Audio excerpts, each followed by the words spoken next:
journey of our nation in expanding access to higher education.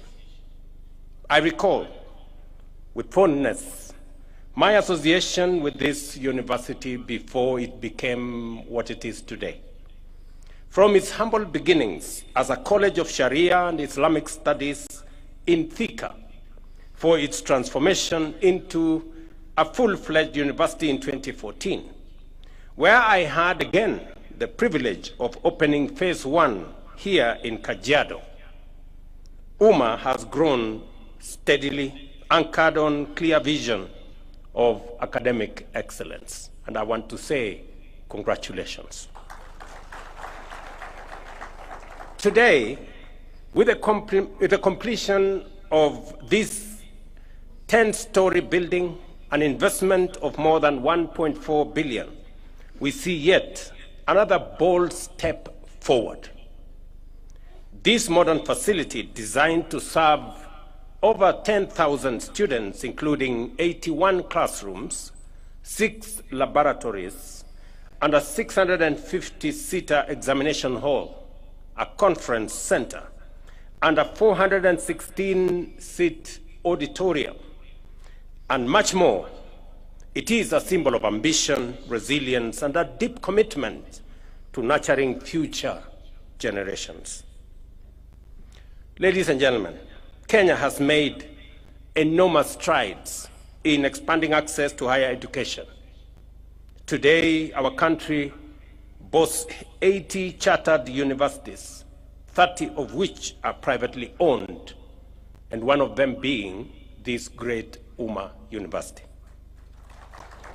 Nearly 150,000 students are enrolled in private universities, representing about 23% of the entire university population. This underlines the critical role that private universities continue to play in complementing government efforts in education. Over the past 3 years, we have been compelled to undertake bold and far-reaching reforms to safeguard the sustainability of our universities and higher education in general. Not long ago, the subsector was in a serious crisis, with 23 out of the 40 public universities sinking into technical insolvency, threatening not only their stability, but also the future of thousands of students. I have heard you very clearly, Mr. Chancellor, that we owe you some money. And it is because we had a system that I had to take the decision to stop of sending students to private universities when we didn't have the money to pay for them. And we accumulated debts in our public and private universities to the tune of 120 billion. Just imagine. And it sunk many universities. A university in this county, no, in actually Machakos County, was actually closed. Scott Theological College University, sponsored by my church, the church I go to. We had to step in to go and salvage it from closure. Closed for a year. And many other universities suffered. Public universities, as I have told you, 23 of them were technically insolvent. They could neither pay their staff, nor their suppliers, nor even pay as you earn, or even other deductions, including that time NHIF. And I apologize to UMA University that we sent students here as government of Kenya several years ago without having proper arrangements on how they will be trained and educated. Ever since I came into office, I have not sent any students here. Because until I have the money to pay for them, I will not send you any students. And I'm just figuring out how to pay the debts that you have told. And you are not the only one. I have, as I told you, the government of Kenya owes different universities to the tune of 120 billion. In fact, some of the universities are in serious dire straits. Through decisive action, we strengthened governance in our universities, restructured financing, and introduced the student-centered funding model, a game changer for higher education. Scholarships and loans are now awarded on the basis of need, ensuring fairness and equal opportunity for all Kenyan learners. University fees have been reduced significantly. Students now pay between 5,800 and 75,000 a semester, depending on their ability and program of study. University funding has nearly doubled, raising from 45 billion in 2022-2023 to 82 billion in this year's budget, while help loans have more than doubled from 17 billion to 41 billion. In general, we have enhanced the budget for education in the last 3 years by about 130 billion shillings.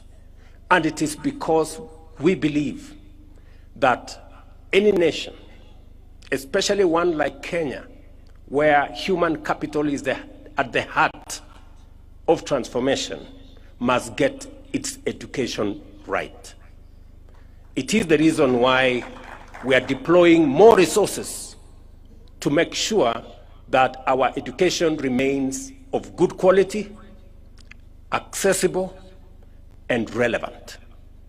And that is the reason why we've hired more teachers, we've put more money in Higher Education Loans Board, and we have put more money in university funding. Already, nearly 470,000 students have benefited from scholarships and loans. The reforms have also restored financial stability, reducing the number of technically insolvent universities from 23 to 13, and even the 13, we are working with them so that in the next 2 years, we get all our universities out of the red corner. Public universities equally have been very supportive. They have raised 11 billion shillings through diversified revenue streams and saved 1 billion shillings through cost-cutting measures. So everybody now is sensitive about where the money comes from and how it is spent. And that is why we will continue to make sure that integrity becomes front, center, left, and right in matters of financial management. It is the reason why we are changing our procurement mechanism so that we stop theft, pilferage, and corruption that has pervaded our procurement and made it an enterprise for making money and not providing service. It is the reason why we insist, and I have made myself very clear, that e-procurement is going to cut our costs by up to 40%. I have discussed this with many other governments. In fact, the government of Indonesia worked with us on the program that we have, so that if a pencil costs 5 shillings, government does not pay 15 shillings. Government should pay 5 shillings, because that is what it is. And I know there are teething problems which we are working on to make sure that e-procurement becomes the default procurement mechanism. That is the procurement mechanism of the government of Kenya. We will streamline the teething problems. We know there is also resistance by the brokers and the agents and many other profiteering entities, but we are going to stand up to them because it is our responsibility to protect public resources. The same way I just heard in this university that the resources made available to this university is spent with integrity. That is the measure of any success. Alongside university reforms, our technical vocational education and training system has undergone extraordinary transformation. Enrollment has grown more than double from 297,000 in 2022 to 718,000 this year, driven by supportive policies and aggressive awareness campaigns. We have expanded national polytechnics from 11 to 29 today, greatly strengthening our skills training capacity. At the same time, the recognition of prior learning policy launched in 2024 has already assessed 6,734 candidates, with 898 graduating at the launch. To deliver quality training, we have increased trainer recruitment at our TVETs from 7,000 to 10,000. We've hired 3,000 new trainers, and we are in the process of hiring another 5,000. Industry partnerships have also surged because industry told us that they want job-ready graduates from our technical training colleges. And for them to be job-ready, they must have practical experience. Where now we had 65 industry players that were working with us. Now we have 2,883 because we want more of our trainers to leave campus, to leave their colleges when they already have a feel and an experience of what happens in the real world, in industries and manufacturing entities, embedding practical, hands-on experience in our training programs. These achievements demonstrate that TVET is now firmly at the heart of Kenya's transformation, equipping young people with practical skills to innovate, create jobs, and drive economic development. Ladies and gentlemen, the process we celebrate nationally, the progress we celebrate nationally, finds full expression here at Umma University. With the support of our partners, the government of Kuwait, and the Direct Aid Society, this institution has been able to expand its facilities and strengthen capacity to serve thousands of young Kenyans. I was privileged to meet some of them this morning, and I was very proud of their confidence and their grasp of issues that they are learning in this university. I met Nura and Mwenda. Nura explained to us what we can improve on the facilities and the digitization we have done with our universal health coverage, the Taifa Care and SHA. And she had brilliant ideas on how that digital framework we can improve on the last mile so that it can get to ordinary people who may not even have smartphones. Nura and your team here, congratulations, continue. We will work together with you going into the future.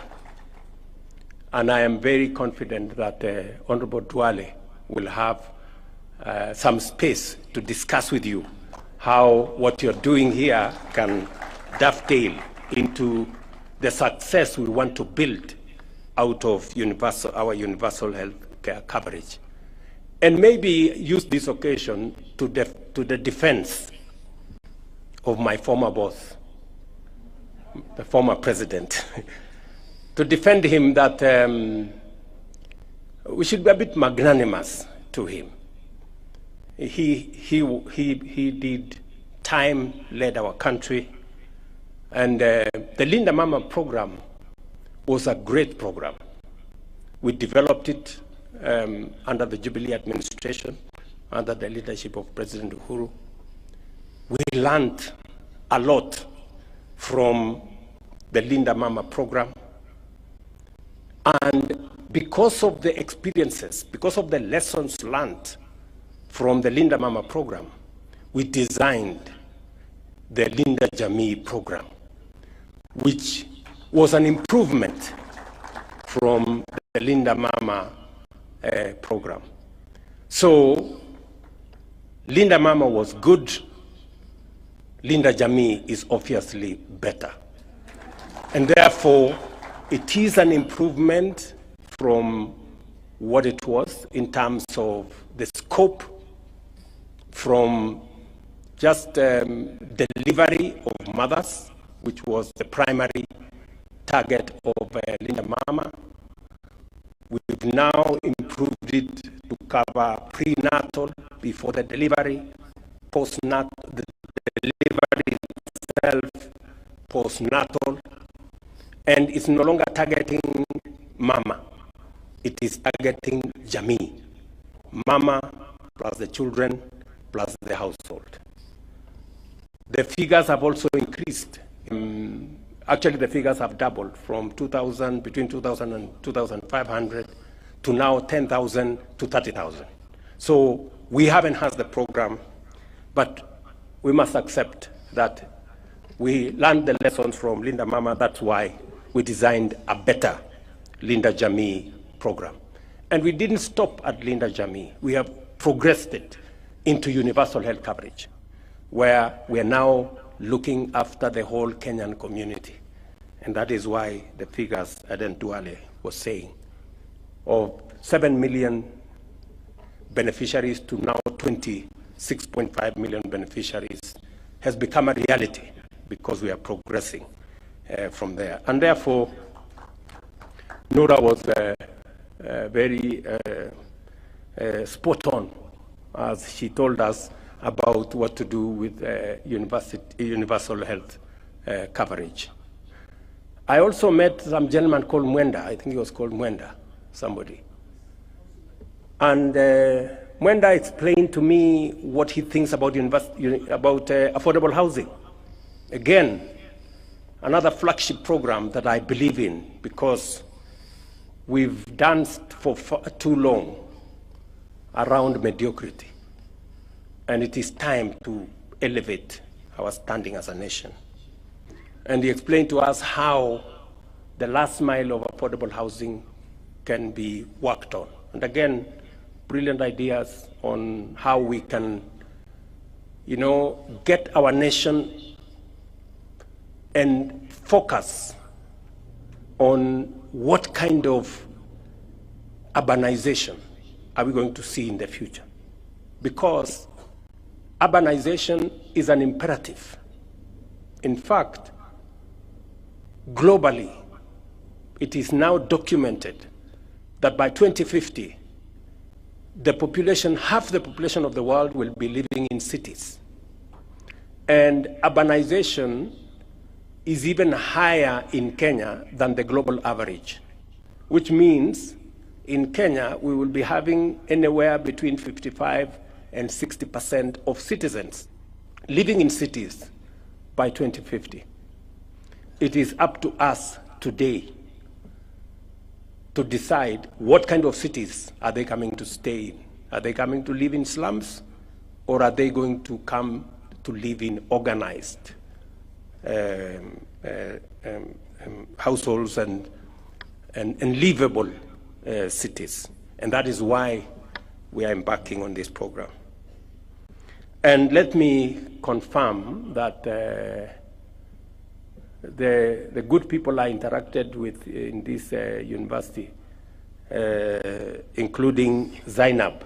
Zainab explained to us a few things about the economy, political issues that affect the economy. And I think she was called Agfa. She told us, I think, Gatra.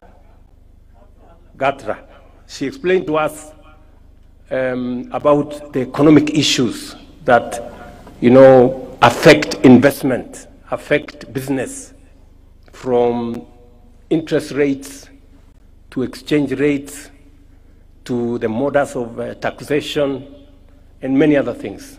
And I must say to Uma University, congratulations. You have some of the most bright young Kenyans here, and you are doing a good job mentoring them and training them. The partnership between our supporters and our sponsors is a powerful demonstration of solidarity whose impact will be felt for generations to come.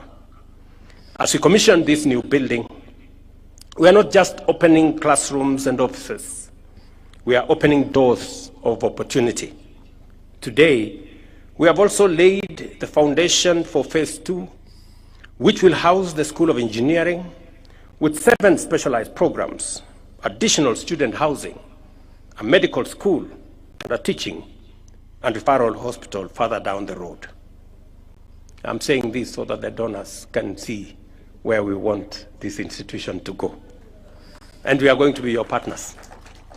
As Kenya implements the bottom-up economic transformation agenda, our universities and TVETs will continue to play a central role in producing skilled, ethical,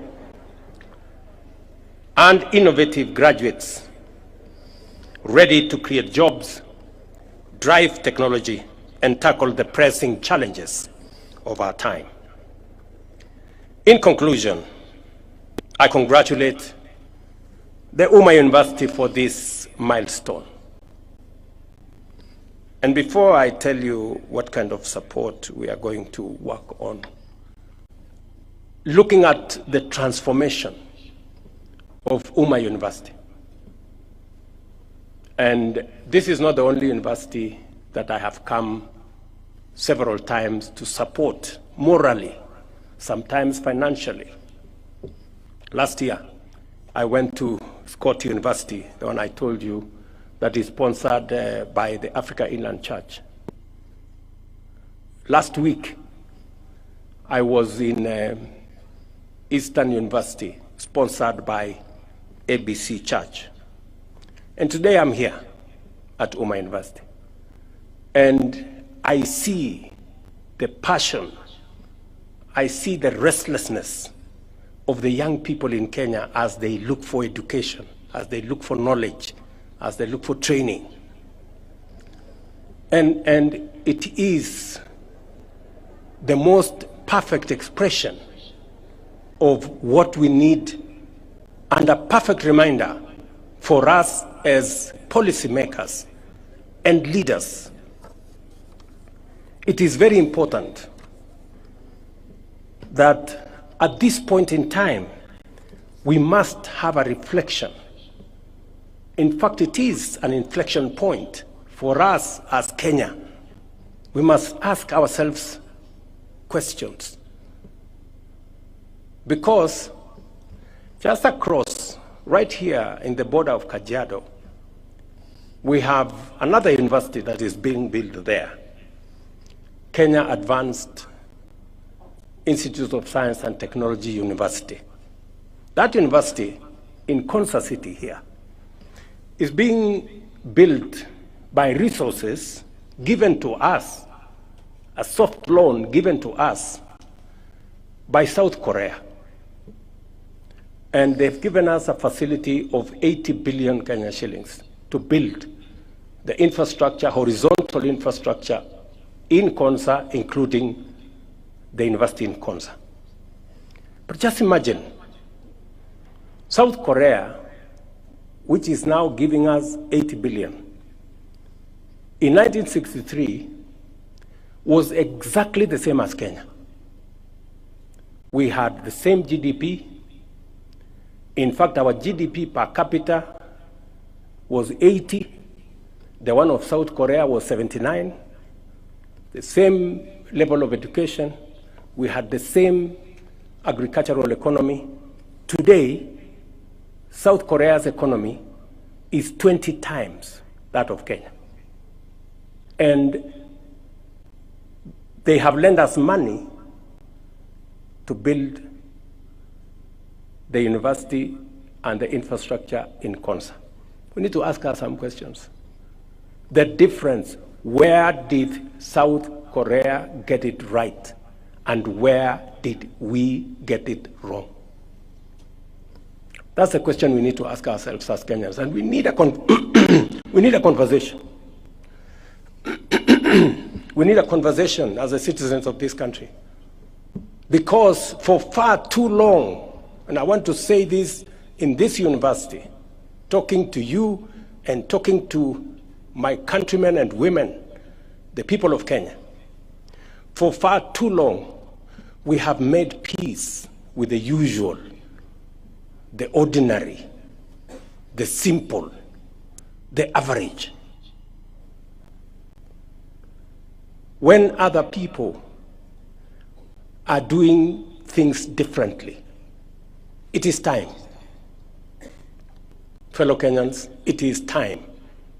Fellow citizens, it is time for us to up our game, for us to raise the standard, for us to raise our ambition so that we begin to engage with the transformational, the innovative, and the extraordinary. We have been ordinary for far too long. And I am persuaded, beyond any reasonable doubt, that the restlessness we see in our young people, the passion that I saw in the eyes of Nura and Mwenda here, and Zainab, and all the other students, the urgency is because they are tired of the ordinary and the simple and the average and the usual. They want us to up our game.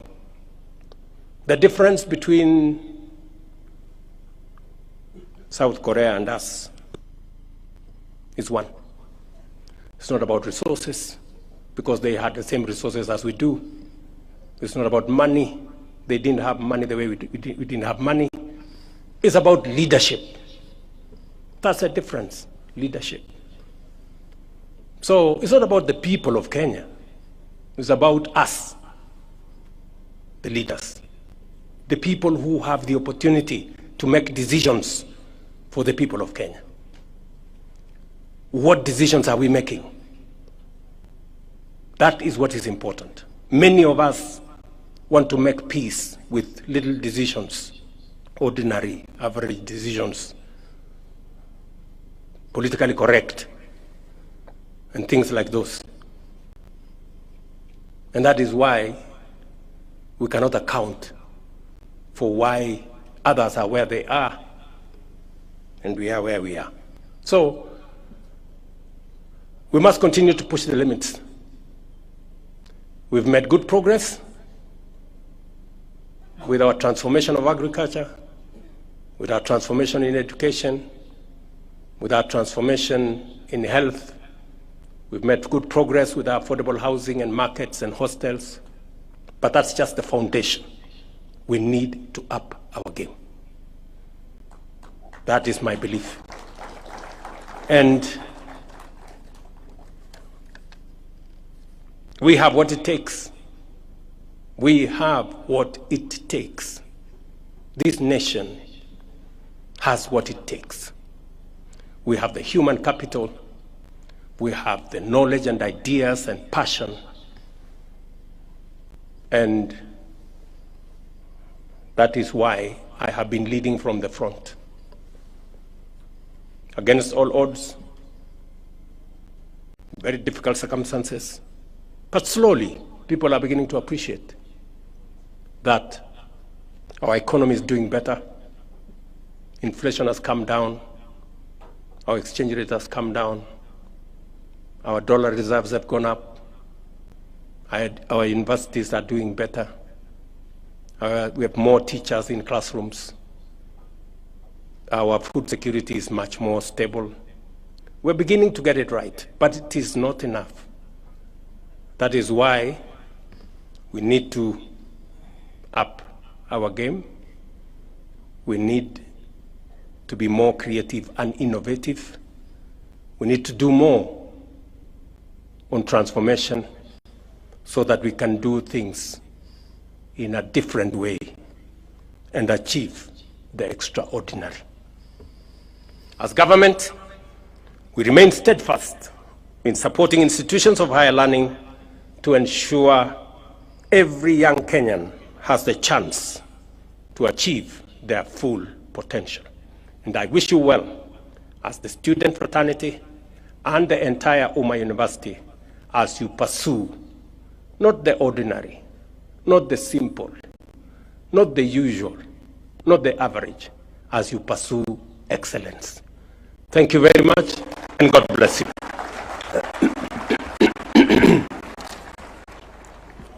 For His Excellency, Your Excellency, before you leave.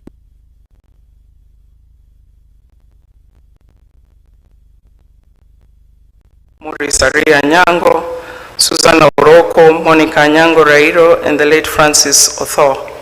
He was baptized and confirmed Catholic, a background that shaped his values of humility, service, discipline, and faith. These early foundations would remain a guiding compass in his life. He began his education at Kitweru Primary School between 1952 to 1957, before joining Asumbi Intermediate School from 1958 to 1961. After excelling in his studies, he was admitted to Cardinal Otunga High School in Mosocho as he waited to join Rapogi Secondary School, which was under construction from 2 to 4, where he completed his O-levels in 1965.